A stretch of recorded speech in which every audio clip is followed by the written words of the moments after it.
It's awesome to get back to work, and it's great to start Big 12 play. And thought Saturday was a positive on a lot of fronts. Playing players and figuring some things out, especially on special teams. I think B, reestablishing ourselves running the football, I thought was really important. And then C, I think, defensively of just playing sound football and not giving up, having the blown assignments and things like that, controlling the line of scrimmage and winning on third down were all big factors in the ball game. But, from there, we're on to this one. And we're getting ready to play a very good Texas Tech team. I have a bunch of respect for Coach Wells, the work that he did at Utah State to get that program to where they were.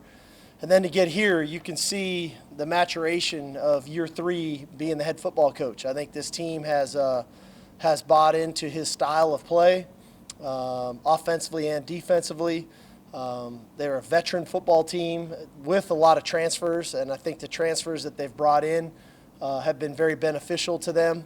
And this is a big physical football team that plays fast, so we've got a work cut out for us for sure. Raise your hand if you have a question. We'll get a mic to you. Start over here on the far left. Kirk. Excuse me.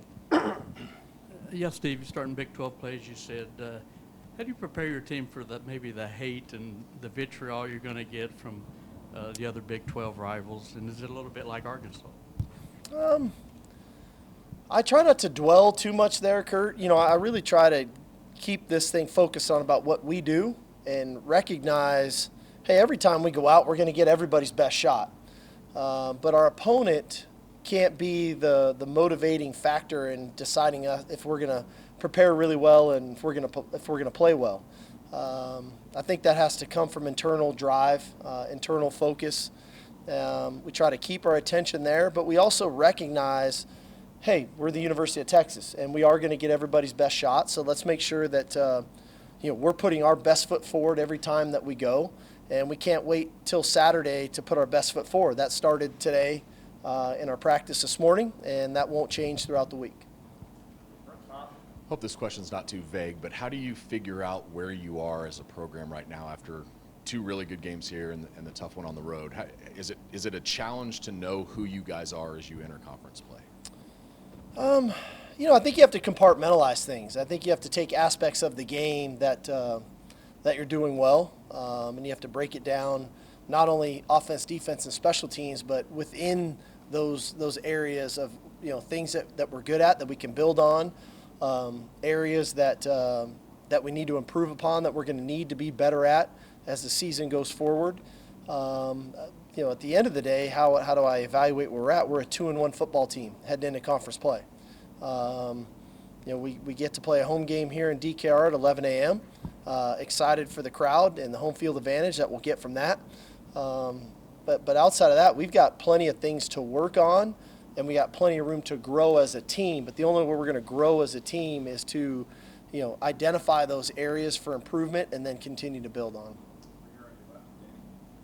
Steve, just kind of wondering your overall thoughts on Tyler and this Tech passing attack and kind of probably what I assume is probably the best test you guys have faced, at least your passing defense so far this season. Yeah, I think, Tyler, it's a luxury when you can get a transfer who's got game experience like he's had at a big-time level. He's a big physical guy. I think they do a really nice job in their passing game of utilizing the RPO / advantage throws to entice you to want to play closer and tighter in your coverage, and then they take their shot down the field. And they've got speed receivers, they've got a big physical receiver that can go up and get it. So there's kind of the in-between game, right? You got to play really well on the perimeter. You got to be able to get off blocks, do a tremendous job blocking on the perimeter, but then yet you have to be able to play the deep ball because they will challenge you there as well. Coach, I know Saturday night you said Casey will likely lead the program heading in. Anything change after watching film? I assumed it didn't, but if Hudson's still the backup, does it get harder to get him in now that I guess the heat's up in Big 12 play? Yeah, Casey's going to go Saturday. Ideally, I would love to play Hudson Saturday as well. But every flow of every game is different. That all these games they're all worth the same technically in totality. Obviously, Big 12 play, everybody, we're 0-0 in conference play, and the goal is to come out of here Saturday 1-0. But we got to focus on the process to get to 1-0. But if Hudson, and we feel like Hudson can provide an opportunity to get him in the game, and he can provide something for our team, we'll definitely get him in there. Stay on the right, Omar. Hey, Coach, just a question about Casey. Obviously, you talked a bit after the game about how he's always able to move the ball. Is he a guy that, when the lights are on and you're in a game time situation, maybe takes it up a notch? Like, they always use the term gamer. Is it a little bit different than sometimes what you see in practice? Yeah, I think that's a good notion. I think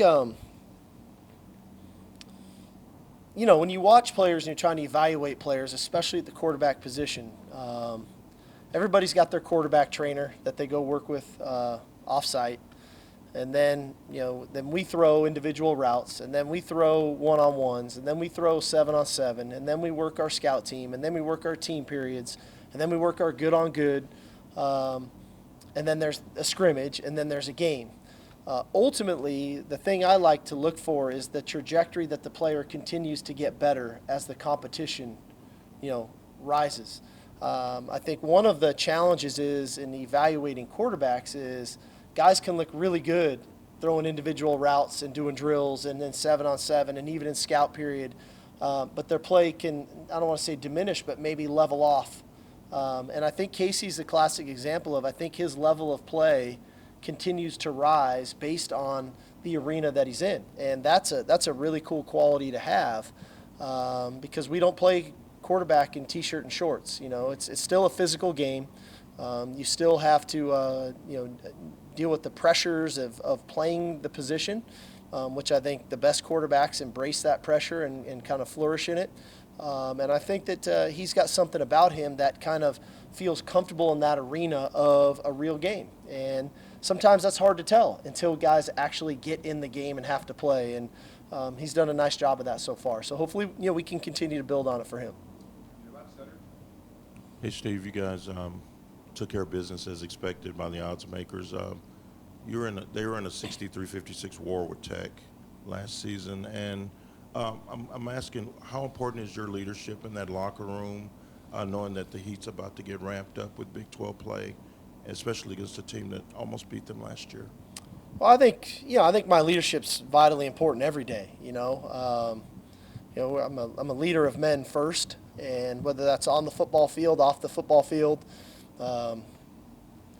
Half our meeting today, I don't know if it even pertained to football, quite frankly, in our team meeting today. So, but that's all part of the process of developing these guys and to being men and to being quality citizens in our society.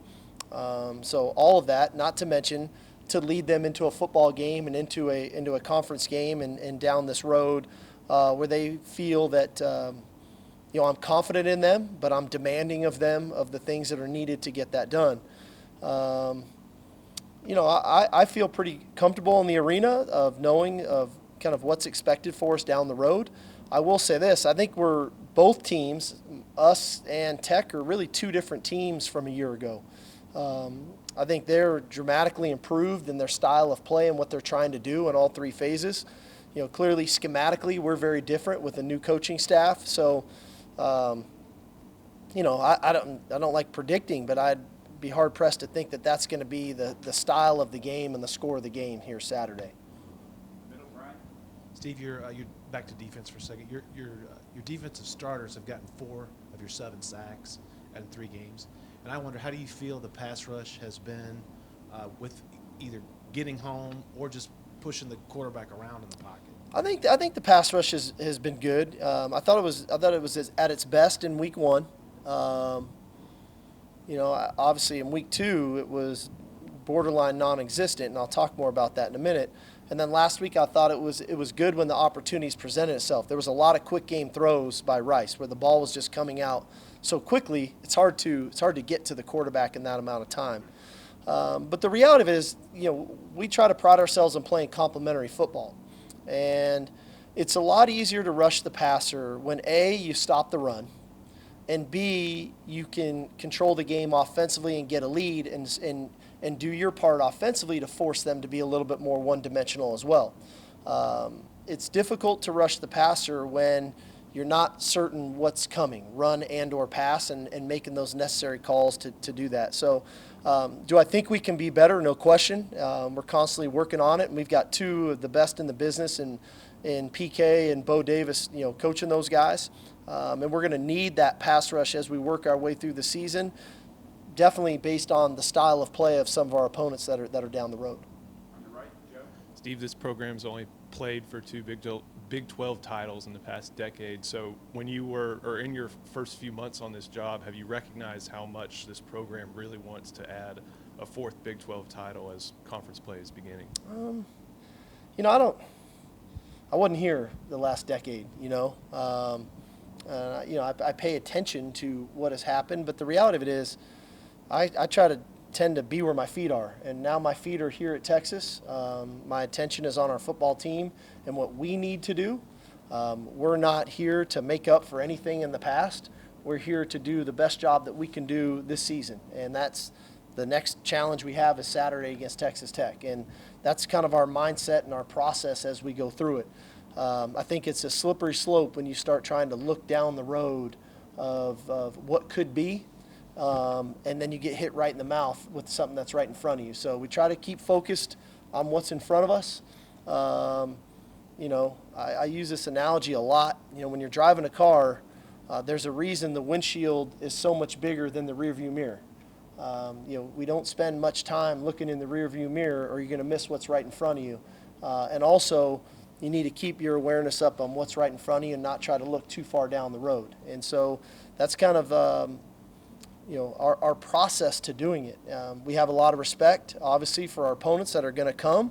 We have a great deal of respect for the teams that have played before us. But right now, our focus is about us and what we need to do to be the best team we can be. Stay on the right, Terry. Coach Sarkisian, thanks for being with us. So you've talked before about, you used to play very cerebral, you coach cerebral, you teach it to the players. About a minute 30 left in the second half, Casey rolls to the right, and it looked like he was about to get, hammered at the line of scrimmage. And he winds up and throws across the field to Cade Brewer, who gets, I think, 6 yards. Was that Casey being cerebral, or was that Coach Sarkisian being cerebral in your play calling? I think there's a couple things to that play. There was a little bit of a design that's where the ball was going to go. But what I loved about it, probably more than anything, was before all that, was Casey stepping up in the pocket with two hands on the ball, taking care of the ball, and having a real understanding under a little bit of duress where his check down was on the play. And that happened to be Cade Brewer on the play. So I appreciated that even under duress, he was still thinking his way through the play and knowing where his outlet was, which happened to be Brewer on the play. Three on your left, Chip. Steve, can you talk about, as a play caller, your comfortability when the quarterback is comfortable? How much easier it is for you to call plays as opposed to when things are breaking down? Yeah, no, I think I'm a better play caller when everybody's executing, everybody's confident, and everybody knows how to run every play on the call sheet. That's usually when I'm at my best. But the reality of it is that doesn't happen that often, right?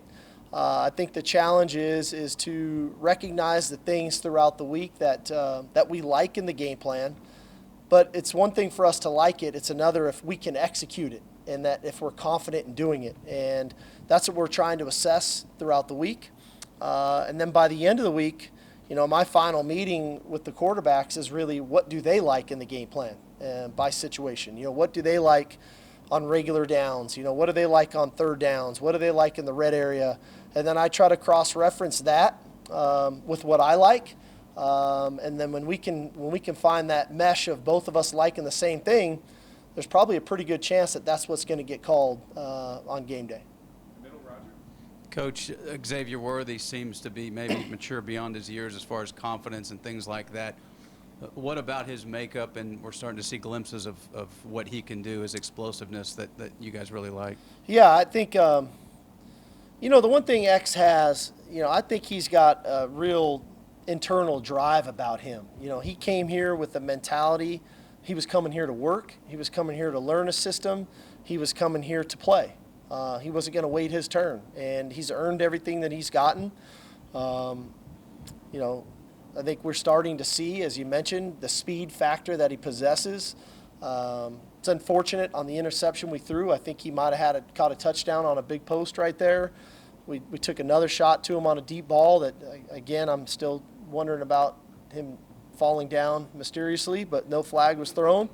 But the point of it is we're, I think, starting to find some ways to get him the ball, and he's comfortable doing that. He's comfortable moving around, playing multiple positions, and he plays well with the ball in his hands. The fourth down conversion, he broke multiple tackles for an explosive play. A couple of the jet sweep things he was able to get on the edge. He had caught a back shoulder fade, so he's got a pretty wide array of style of play to him that lends us, opportunities to do multiple things with him. Back left, Nick. Yeah, Steve, I actually wanted to ask about Xavier as well. We were talking to him after the game Saturday, and he said the reason he ended up at Texas was because of the relationship he'd built with you. So I'm curious, when you first started recruiting him, and how did you go about building that relationship with him and his family? I don't know the exact time. I just know I was, obviously at the last place, and he was a California kid. That was my area. And I just remember turning on his tape, and he had some qualities about his style, his ability to transition with the ball, his ability to get in and out of breaks, the length that he had, the courage he showed going over the middle for not being the biggest guy. And we just started recruiting him and ended up developing a really good relationship with him, his mother. And, I think that in this day and age, especially in recruiting, the relationship building piece is critical. We value it quite a bit in our own program. But also nowadays with the transfer portal, you never know who could circle back, right? I mean, you never know what can happen. And that's ultimately what happened with him. We wanted him. Unfortunately, we didn't get him, but you just don't burn bridges. You just try to wish him the best of luck, and you never know what can happen. And then sure enough, month, 2 months later, or whatever it was, he ended up here. And so we're lucky to have him. You're right, Coach, for the portions of practice we were allowed to watch in spring and training camp, you guys really emphasized turnovers and trying to create turnovers.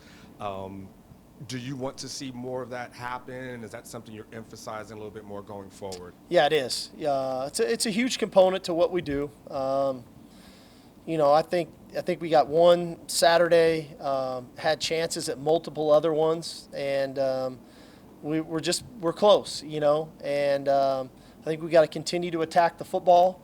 That goes back even to rushing the passer, right? It's one thing to sack the quarterback. It's another to sack, cost, fumble. So we got to attack the ball there. We've got to attack the ball when it's in the air. The second tackler coming in to attack the football when a runner stood up. So a lot of opportunities to get after the ball. I think it's an area which I touched on earlier that I think we can improve on as a team, and there's definitely been a focus and emphasis placed on it. Right to middle, Brian. Steve, I'm sure you probably saw on Twitter, DeMarvion tweeted about working with a car dealership to get his mom a vehicle, which I think is an NIL agreement, is what it looked like. How do you think he is done handling all of his NIL opportunities, and how is Agent Zero performing on the field? I think, big picture, I think all of our guys have done a really good job with NIL. And I think the university's done a really good job of providing, putting things in place to educate our guys on how this NIL works.